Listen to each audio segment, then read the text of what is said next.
Hi everyone, my name's Denise Fahmy. I've actually got a crowd justice site at the moment because I'm going to an employment tribunal against my employer, which is the Arts Council England. And I want to tell you a little bit about that case. Last year, two things happened at the same time. So I'm going to tell you about two parts of that story. The first thing that happened was I blew the whistle to the Department of Culture, Media and Sport about discrimination against the LGB Alliance, who were an applicant to our funding. We're a funding agency, we give out grants. The second thing that happened is when I objected to that bias, I was singled out by some of my colleagues and I was subjected to harassment, and that's the subject of my employment tribunal. So let me just describe what happened. I attended a meeting where 400 of my colleagues were there to discuss one very small grant, and a number of my colleagues opposed the LGB Alliance receiving public funding. And in fact, one of my senior colleagues, one of the directors of the Arts Council, also opposed their funding. And he said they were anti-trans and they were divisive. You might know this organisation. They're a new charity. They've been vilified for 3 years because they support the interests of some people who are same-sex attracted, which means that they don't support the interests of trans people. For that alone, they've been vilified. And that also meant that my employer joined in that vilification and sought to deny them access to public funding, your lottery funds, your tax funds, not an individual commercial company.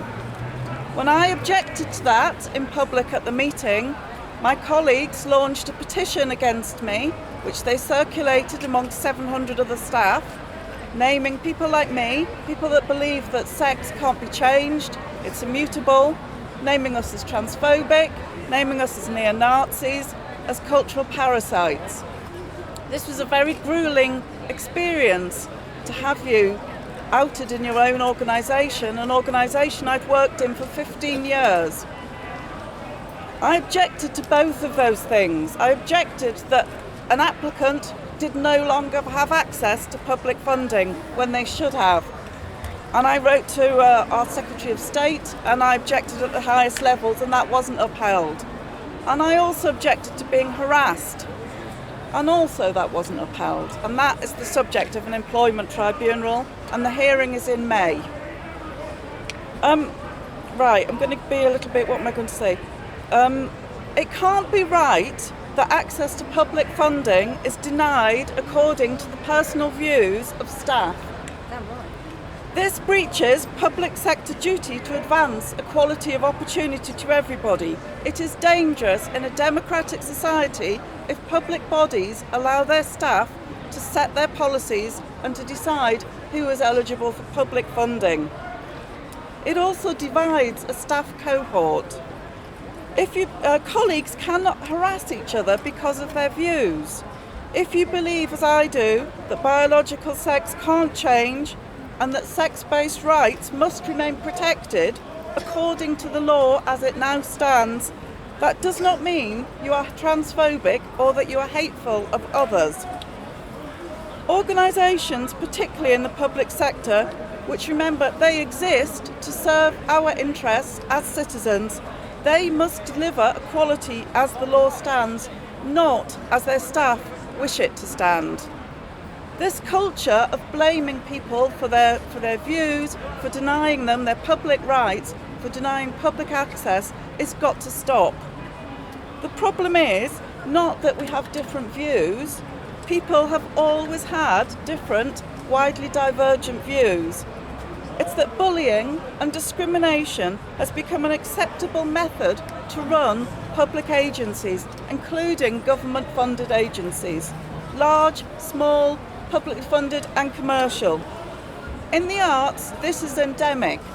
Artists, organisations, people are being bullied out of their jobs, and particularly females are being bullied out of their roles in arts organisations by staff groups that simply want to shut down freedom of speech.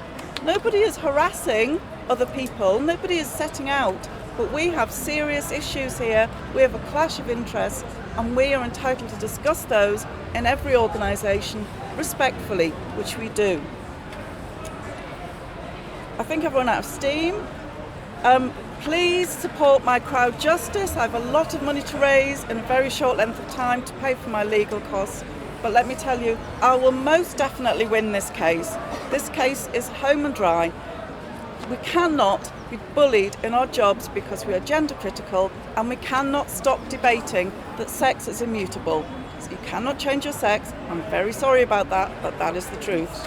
Where can people find your page? Yeah, I'm on. Where can people find your page? If you look up, I've got a leaflet. I've got a thing here. Yeah. If you go to Crowd Justice, my name is Denise Fahmy, or you can put in Fighting Bias at the Arts Council, or you can FAH M for Mother Y. Yeah, and I've got a little thing which I'm very proud of that I managed to do that. Thank you very much. Thank you.